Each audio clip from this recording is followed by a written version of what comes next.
Mtumishi wa Mungu, Mungu akubariki sana kwa kufika katika eneo hili, na ninayo furaha kukukaribisha. Sema na watu wako mahali hapa. Bwana ameandaa mioyo yao tayari kulisikia neno ambalo wanahitaji wasikie. Na sitakuwa msemaji zaidi, naomba nikukaribishe. Karibu sana. Amen, amen, amen. Mungu ni mwema. Mungu akubariki. Amen, amen, amen. Hallelujah. Yes. Mungu hakika ni mwema. Ametubariki ndugu zangu kuiona siku hii ya leo. Hallelujah. Si kwa nguvu zetu wala si kwa akili zetu, ila Mungu ameona ya kwamba ndugu zangu ni vyema siku ya leo tukapate kuiona, kwa sababu ameona ya kwamba tunayo nafasi nyingine ya kuweza kurekebisha maisha yetu kabla hatujachelewa. Basi ndugu zangu, ningependa leo kwenda kuzungumzia juu ya somo ambalo binafsi nimelipa kichwa cha habari, si mapenzi ya Mungu. Si mapenzi ya Mungu. Biblia inasema, kuna andiko mojawapo watu wengi wanapenda kutumia, anasema si mapenzi ya Mungu mwanaume ama mwanamke akabaki kuwa vile vile. Ni lazima mwanaume akapate kuwa na mwanamke na mwanamke apate kuwa na mwanaume. Hayo ni mambo ambayo wengi wanapenda kuyasikia. Ukizungumzia mambo ya mahusiano, nina imani kuna wengi watakusanyika wakitaka kusikia hayo. Lakini sijaja siku ya leo kuzungumza nanyi kuhusiana na mahusiano ndugu zangu. Kilichopo si mapenzi ya Mungu nini? Nitangulie kwa kuanza kwa kuzungumza namna hii. Mungu aliye mbinguni ameandaa mahali sehemu mbili tu kwa mwanadamu baada ya maisha yetu tuliokuwa nayo. Baada ya ndugu zangu kuendesha bodaboda hapa, baada ya kuuza kuku, baada ya ndugu zangu mliokuwepo garage hapo, baada ya dada yangu aliyekaa hapo ofisini kwako, baada ya ndugu zangu mliokuwepo kwenye frame, kuna maisha baada ya maisha haya tuliokuwa nayo leo hii. Yes. Yanatusubiria. Na mahala hapo ndugu zangu kuna sehemu mbili. Tunabidi tuchagua sehemu moja wapi ya mimi na wewe tunapaswa kwenda. Sasa si mapenzi ya Mungu, si mapenzi ya Mungu mwanadamu akapata kupotea aende mahali ambapo Mungu hajapenda mwanadamu aende pale. Mapenzi ya Mungu kila mtu akapata kuelekea kuingia mahala pale panapoitwa mbinguni. Hayo ndiyo mapenzi ya Mungu. Mungu amepaumba mbinguni kwa ajili yangu mimi pamoja na wewe. Mungu ameiumba mbingu lengo mimi na wewe ndugu yangu, baada ya maisha haya kuhangaika na uwakala hapa, baada ya kuhangaika na kujaza mafuta, baada ya kuhangaika na bodaboda sijui kujaza upepo huku, tukapate kwenda kustarehe. Leo hii ndugu zangu wengine mpo hapa mnadhani kustarehe ni kunywa double kiki, mnawaza kustarehe kana kwamba ni kuchukua sigara Embasi, kuvuta esemu, kusokota bangi, unadhani kwamba hiyo ndio starehe. Ndugu zangu vijana wenzangu wengine wanakuambiaje starehe pekee ukimpata mwanamke mzuri. Sasa hiyo sio starehe ndugu yangu. Hiyo sio starehe. Hiyo ni kujiburudisha kwa majira. Haleluya. Yes. Hiyo ni kujiburudisha kwa majira. Haleluya. Baada ya majira hayo ndugu zangu wengi mliokuwa mahala hapa, kuna ile inasema ya kwamba kwa sasa utaweza kujisikia amani. Kwa lugha za vijana wenzangu tuliopo hapa, umepata piskali, umepata mguu wa bia. Unapopata ndugu yangu, utakapokimbia ruti zako, ukienda ruti ya kwanza, ukikimbia ukakimbia hatua ya kwanza ukasimama pap, kuna kitu kinakwambia hivi, 20,000 yangu nilioitoa, kuku zangu aliokula, bia zangu alizotumia, sasa hiyo si starehe. Nikuelekeze, Mungu amepanda mahali panapoitwa mbinguni, ambapo mimi na wewe hatutokuwa na ile hali ya hofu, mawazo, shida, magonjwa, chochote. Nimtangulize mtumishi wa Mungu akapate kwenda kusoma kwanza andiko, alafu tukapate kuweza kuingia kwa undani. Mtumishi wa Mungu, twende kwenye kitabu kinachoitwa Ufunuo wa Yohana. Kwa ndugu yangu ambao una Biblia ama una Biblia kwenye simu, tuunganike pamoja. Huenda ndugu yangu leo hii hujapata nafasi kwenda kanisani, kwenda kufanya ibada, basi kitendo cha sisi kuwepo mahala hapa na wewe jijumuika pamoja nasi, vao makini, sikiliza, jumuisha, na Mungu atakuangalia kwa namna tofauti. Basi twende mtumishi wa Mungu katusomee sura 21, tuanze mstari wa kwanza mpaka ule wa 8. Ufunuo wa Yohana sura ile 21 mstari ule wa kwanza hata ule mstari wa 8. Karibu mtumishi wa Mungu. Inakusomea. Kisha nikaona mbingu mpya na nchi mpya, kwa maana mbingu za kwanza na nchi ya kwanza zimekwisha kupita, wala hapana bahari tena. Nami nikaona mji ule mtakatifu Yerusalemu mpya ukishuka kutoka mbinguni kwa Mungu, umewekwa tayari kama bibi harusi aliyekwisha kupambwa kwa mumewe. Nikasikia sauti kubwa kutoka kwenye kile kiti cha enzi kisema, tazama, maskani ya Mungu ni pamoja na wanadamu, naye atafanya maskani yake pamoja nao, nao watakuwa watu wake, naye Mungu mwenyewe atakuwa pamoja nao. Naye atafuta kila chozi katika macho yao, wala mauti haitakuwapo tena, wala maombolezo, wala kilio, wala maumivu hayatakuwepo tena, kwa kuwa mambo ya kwanza yamekwisha kupita.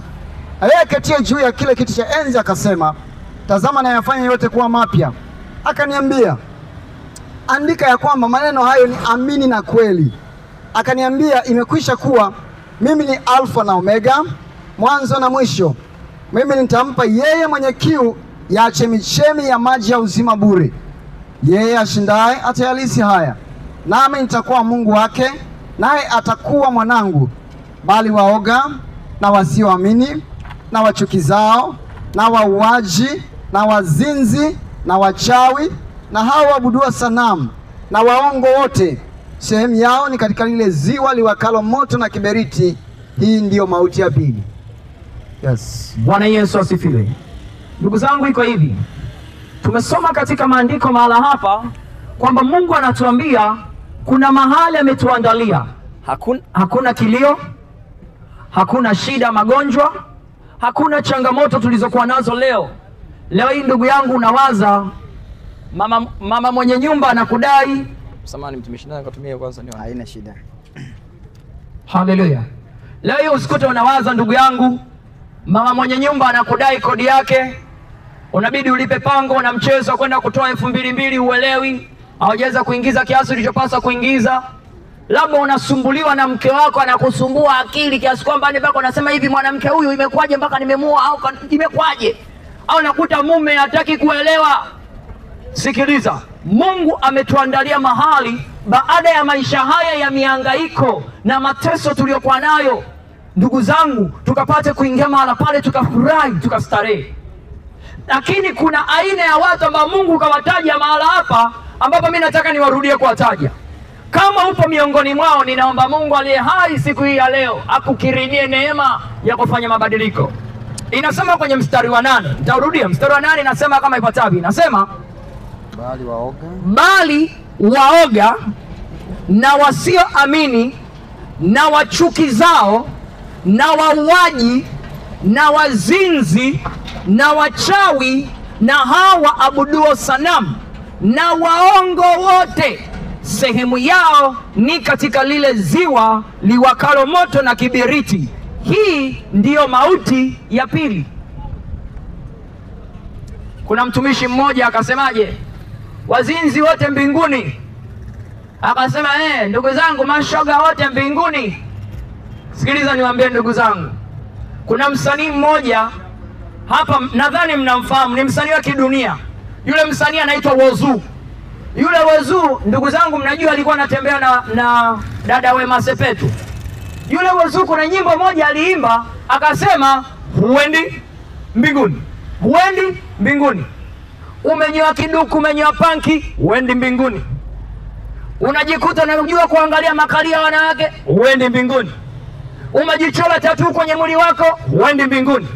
Msanii wa kidunia huyo ambaye anatumikia ufalme wa giza. Uko bizi wakati wa ibada, wenzako uko bizi unapiga hela, huendi mbinguni.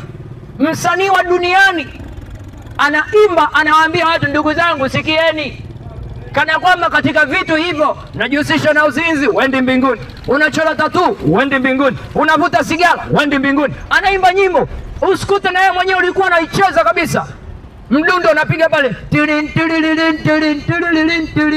huendi mbinguni.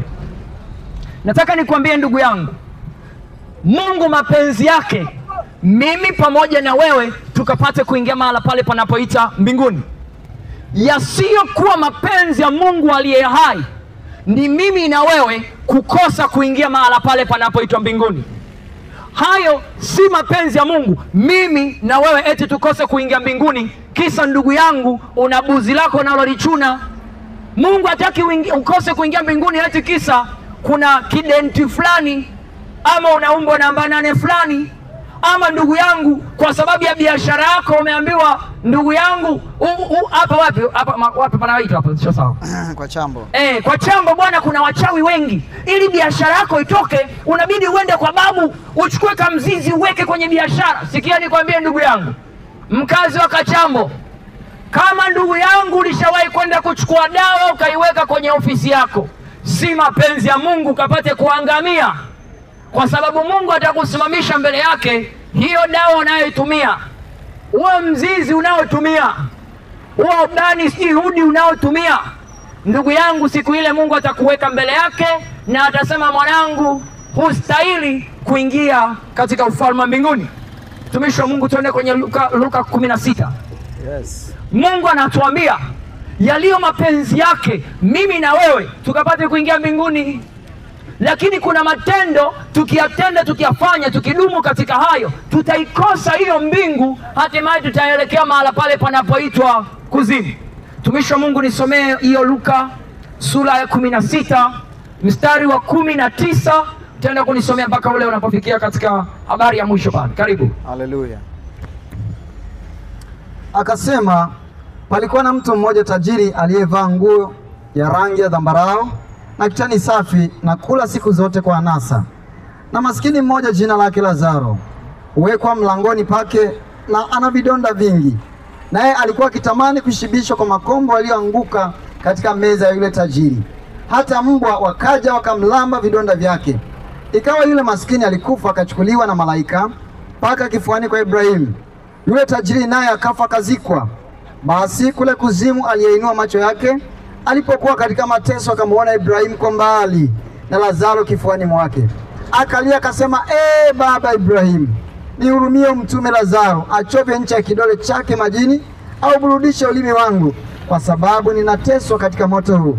Ibrahimu akasema, mwanangu, kumbuka ya kwamba wewe uliyapokea mambo mema yako katika maisha yako, na Lazaro vivyo alipata mabaya, na sasa yeye yuko hapa anafarijiwa, na wewe unaumizwa. Na zaidi ya hayo, kati yetu sisi na ninyi kumewekwa shimo kubwa, ili wale watakao kutoka huku na kwenda kwenu wasiweze, wala mtu wa kwenu wasivuke kuja kwetu. Akasema, basi baba, nakuomba umtume nyumbani mwa baba yangu, kwa kuwa ninao ndugu 5, ili awashuhudie, wasije wao pia wakafika mahali hapa pa mateso. Ibrahimu akasema, wanao Musa na manabii, na wawasikilize wao. Akasema, lakini la baba Ibrahimu, lakini kama akiwaendea mtu atokaye kwa wafu, watatubu. Akamwambia, wasipowasikia Musa na manabii hawatashawishwa hata na mtu akifufuka katika wafu. Haleluya. Yes. Haleluya. Ndugu zangu, katika hii hadithi ambayo tumeisoma, huo ushuhuda, Yesu Kristo alikuwa anawazungumzia watu wa aina mbili. Akamtaja mmoja anayeitwa Lazaro. Yule Lazaro, ndugu yangu, Biblia inasema alikuwa ni maskini, alikuwa ni mwenye vidonda, alikuwa anawekwa getini kwa tajiri. Tajiri anapokula chakula chake, yale makombo, ule ukoko, yani vitu vinavyobaki, yule maskini alikuwa anatamani kujishibisha na vile vitu. Biblia inasema maskini alipofariki akachukuliwa akapelekwa kifuani kwa Ibrahimu, kumaanisha alipelekwa mbinguni. Biblia inasema pia tajiri akafariki pia. Yule tajiri alipofariki, Biblia inasema kwamba akaenda kwenye mahali pa mateso. Sasa tajiri alipokuwa kwenye mahali pa mateso, Biblia inasema tajiri alikuwa analia, baba Ibrahimu, mtume huyo achovye ncha ya kidole chake, aweke kwenye ulimi wangu, auburudishe.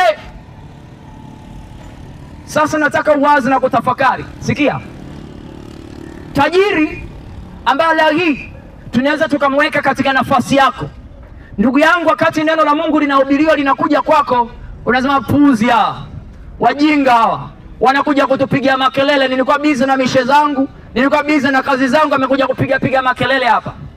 Ndugu yangu, tajiri, ninaweza nikakuweka kwenye nafasi yako leo hii, kwa sababu ndugu yangu, unapiga bodaboda, unapiga kwenye wakala, unapiga gereji, unauza kuku hapa, unapata hela. Badala sasa kumcha Mungu, Badala yake ukipata hiyo pesa, ngoja nikaumwagilie moyo. Kaumwagilie moyo, si ndio? Mungu anakubariki, anakuinua, anakusaidia, unapata fedha, unaenda kupeleka kwa nyumba ndogo. Dada zangu wengine mnapata pesa, badala ya kufanya vitu vya msingi, uko bize tu katika mambo yasiyo na msingi. Unaondoka hapo chini hapo patikati hapa na Isaya pale, samaki sport. Nasema ngoja niingie samaki hapa. Ngoja niingie wapi pale panaitwa wapi, Star Park. Ngoja nishuke pale niende pale wapi panaitwa pale Florida. Unachukulia kwamba katika maisha yaliyokuwa nayo, ndugu yangu, ni kama vile una uhakika kesho tunaonekana. Sikiliza nikwambie, tajiri yule kwenye Biblia alikuwa anakula anavyoweza kula, alikuwa anakunywa alivyokuwa anaweza kunywa. Biblia inasema alikuwa anakula kwa anasa. Leo hii ndugu yangu, upo katika anasa. Leo hii ngoja nikusii, usinikasirikie kwa sababu nakwambia ukweli, bali chukulia ukweli kama Mungu ameona kwamba ni nafasi ya kukurekebisha. Leo hii ndugu yangu, unaishi na mwanamke, unaishi na mwanaume, hujamtolea posa, haujaenda kwao, alafu unasema mke wangu. Hivi yule Mungu aliye mbinguni, yule Mungu aliye mbinguni anakuonaje leo? Hujaolewa, hujaoa, unashiriki tendo la ndoa. Mungu anakuonaje? Mungu anakuchukuliaje? Unachukulia kwamba ndugu yangu ni kawaida, safi tu, sawa yani. Unaona kwamba kwako wewe ni safi. Kitendo ndugu yangu, unajikuta hela unapata, una familia nyumbani, una mtoto, una mama, una labda sijui mdogo wako sijui nani kwa nyumbani. Zile hela ambazo ungeweza kumpa mke wako akapata kuweza kununua labda kuku au nyama, unachukua hizo hela eti unampelekea nyumba ndogo, kisa tu unasema wewe kidogodogo. Sikia nikwambie ndugu yangu, kweli upo kwenye nafasi ya utajiri. Tajiri aliyokuwa kwenye Biblia aliishia mahali ambapo si mapenzi ya Mungu akapata kuishia mahala pale. Sasa yule tajiri akawa analia, akamwambia Ibrahim, baba, mwambie huyo arudi duniani, nina ndugu zangu, akawaambia wasije huku nilipo mimi. Ibrahim akasema wanao wakina Musa na manabii wawasikilize hao. Sikiliza nikwambie ndugu yangu, kijana mwenzangu uliyekuwepo mahala hapa, dada yangu, mama yangu uliyekuwepo mahala hapa, Mungu anatumia watu kusema nao. Usitegemee Mungu atajitokeza kwenye ndoto, mimi hapa ni Mungu Mwenyezi, mimi hapa ndiye niliumba mbingu na nchi. Hapana, Mungu anatumia mwanadamu kusema na mwanadamu. Ndugu zangu, wewe mwenyewe tafakari. Hapa kuna watu wangapi tunaona? Kuna vituo vingapi ambao kuna watu kama wote? Kuna vituo vingapi tungeweza enda kusimama huko, watu wengi wangechukua na tuangalia. Lakini elewa, hatujaja mahala hapa ndugu yangu eti lengo tuje tuuze sura mtuone eti na sisi tunafanya uinjilisti.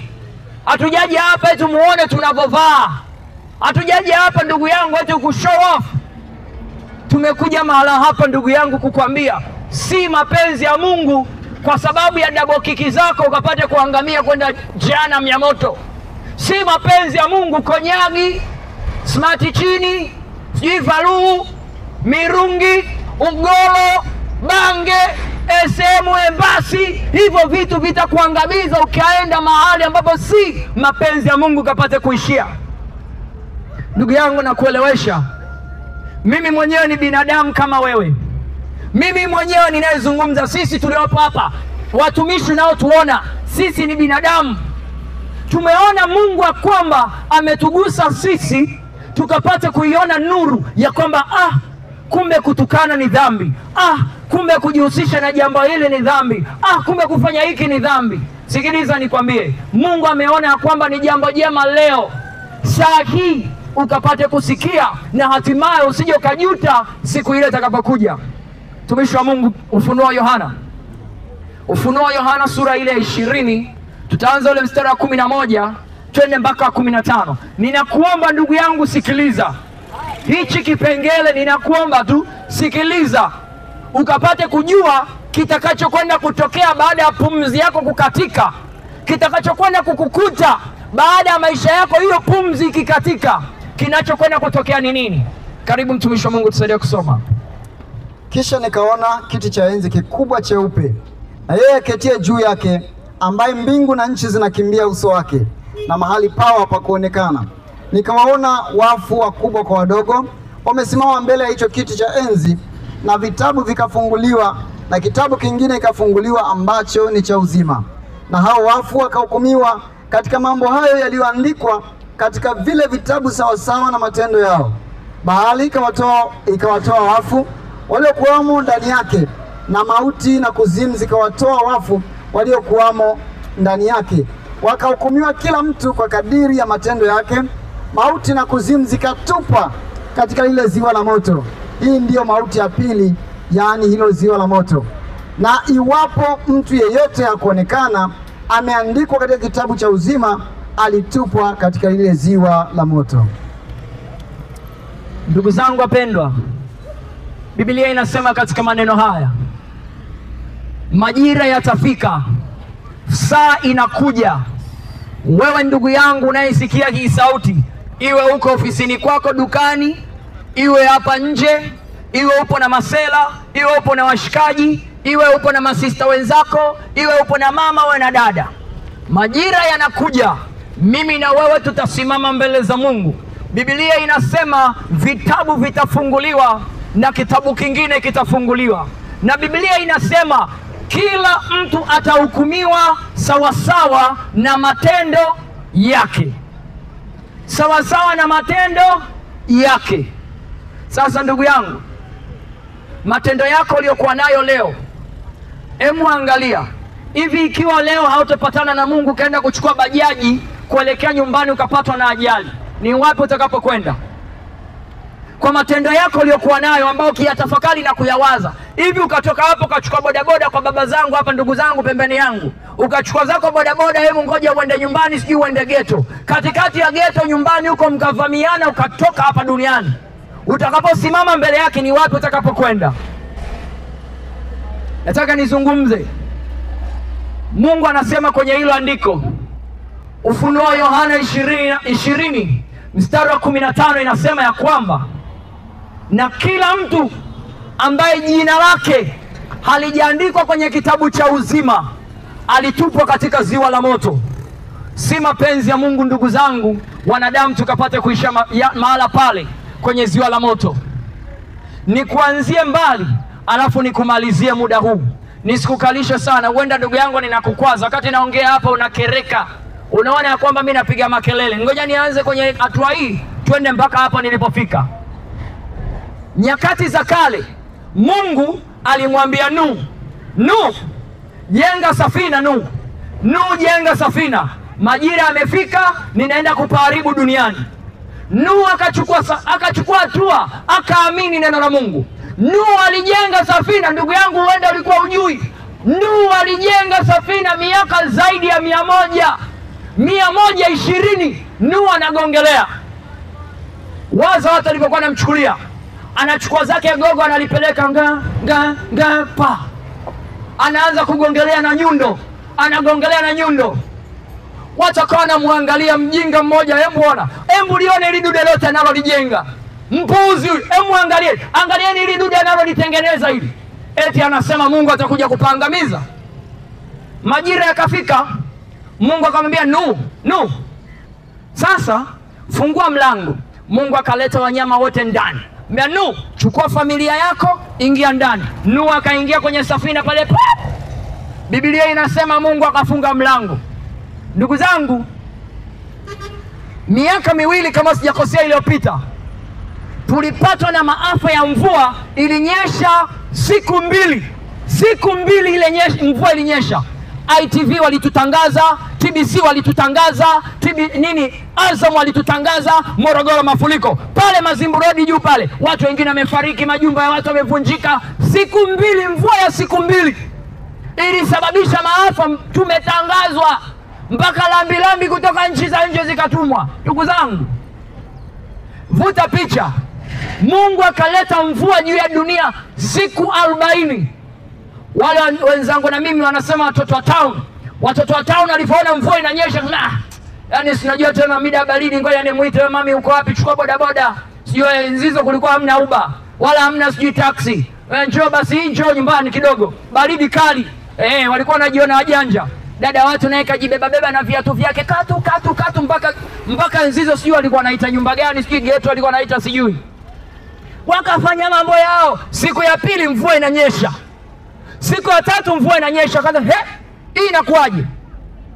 Wale ndugu zangu wa mimi wanaojua kupanda milima mkundi, milima mikubwa wakapanda juu. Ngoja tuende, wanapanda. Maji yanapanda tu. Wazee wa kazi wanaoitwa mabalia wakasimama pale, sisi wapiga mbizi. Hii mvua itanyesha lakini baadaye itatulia. Wapiga mbizi walipiga mbizi walivyoweza, wakashindwa. Ndugu zangu, haikuwa mapenzi ya Mungu. Haikuwa mapenzi ya Mungu watu wa nyakati za Nuhu wakapate kuangamia. Sio hapo tu. Nyakati za kina Lutu, Mungu akatuma malaika. Malaika wakaingia Sodoma na Gomora, wakamkuta Lutu. Lutu akaonyesha moyo safi. Malaika wakamwambia Lutu, nenda kawaambia watu tunaenda kupachoma mahala hapa. Lutu akaenda kwa wake zake. Jamani, Mungu amesema atakuja kupaangamiza. Biblia inasema wakwe za Lutu walimwangalia Lutu, akaona alikuwa anaongea vitu visivyo na maana. Majira yalifika, Lutu akachukua familia yake anatoka. Nyuma yake moto ulishuka. Sikiliza nikwambie ndugu yangu, mahala hapo tunasimama kama Nuhu kukuonya kwamba kuna mahali panaitwa kuzimu, kwa uchawi unaojihusisha nao, kwa pambo unazojihusisha nazo, kwa mavazi yasiyo na utukufu na uelewa unaojihusisha nazo. Unavaa vinjunga, unasema unavaa vimodo, unasema vimechanika, unavaa vinguo vimekukamata dada yangu, sijui mama yangu, mpaka nguo inaonekana ndani, habari za kunywa pombe, unamsaliti, unabuzi, sijui unasema una mafiga matatu. Na kuambia si mapenzi ya Mungu ukapate kuangamia. Sasa nikamilishe na andiko la mwisho, na kisha nikuache ufanye maamuzi, aidha ukubali ama ukatae.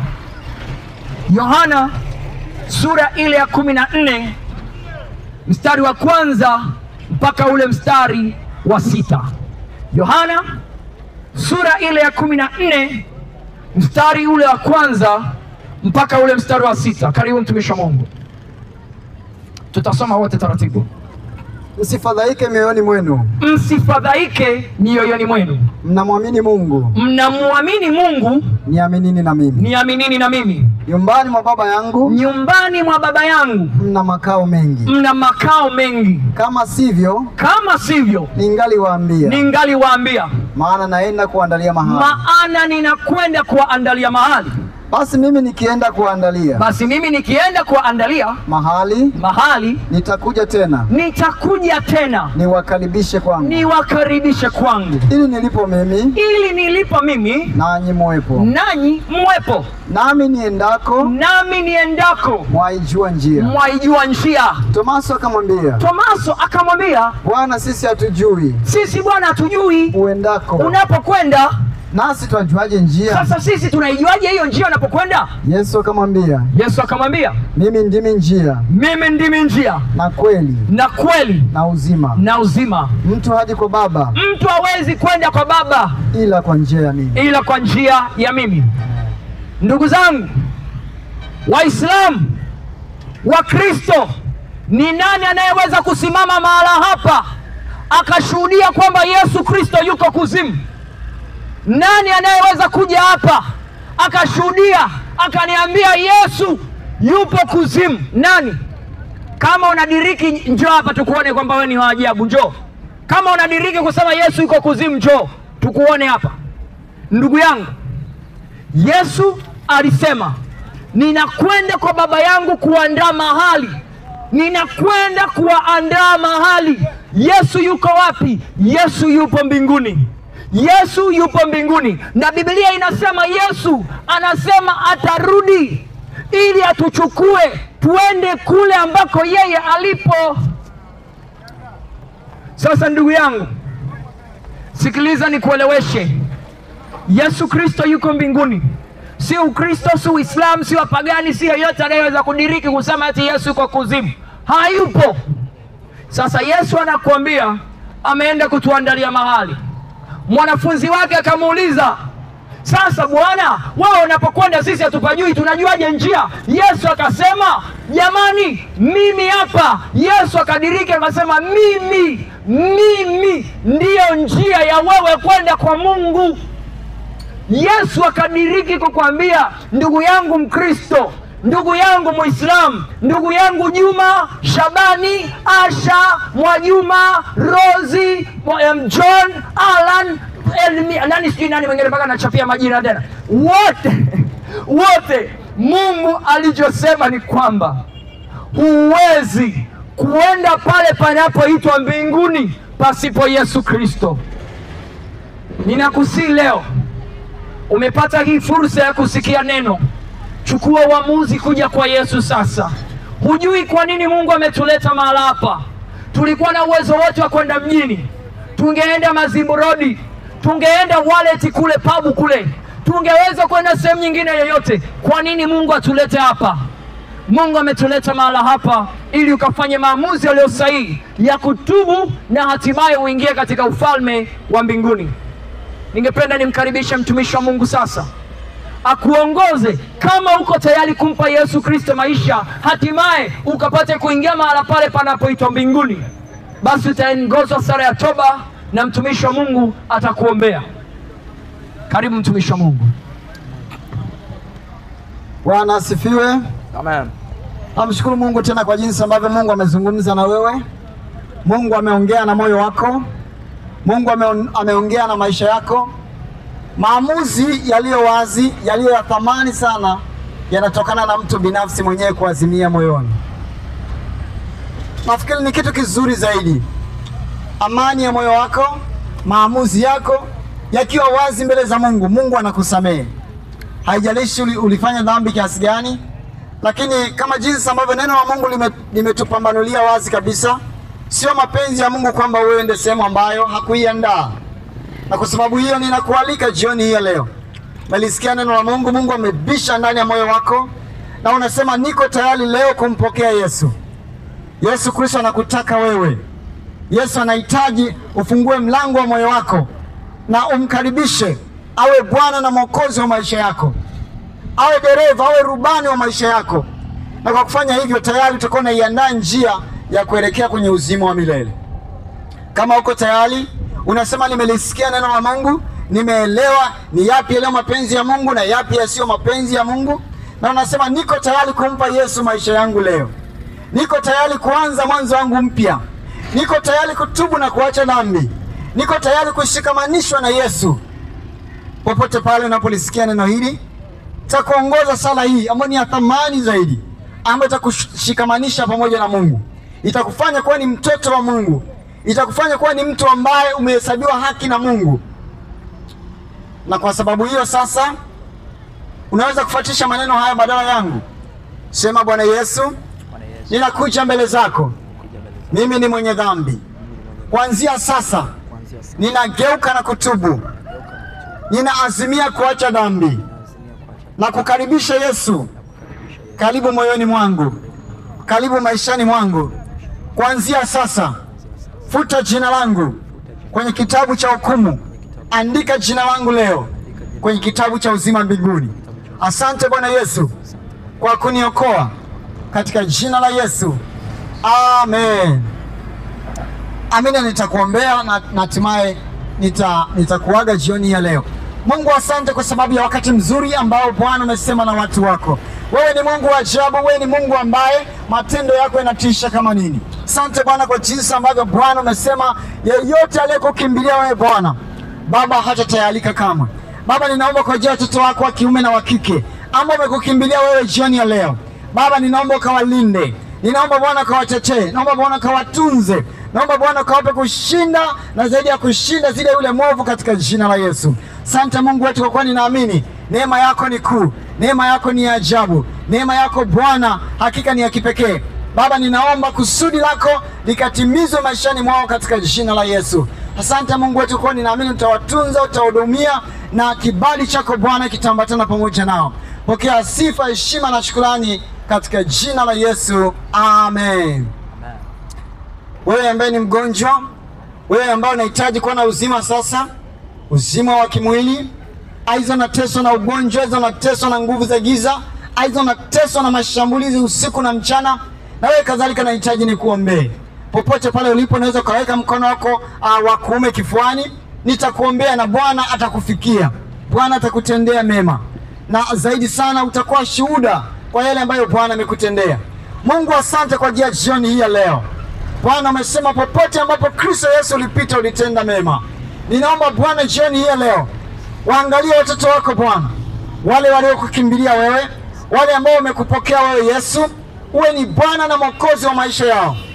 Bwana Yesu, ninaomba sasa, wako wanaoteswa na nguvu za giza, wako wanaoteswa na magonjwa sugu, wako wanaoteswa na UTI, wako wanaoteswa na malaria, wako wanaoteswa na sickle cell anemia, wako wanaoteswa na vidonda vya tumbo, wako wanaoteswa na matumbo.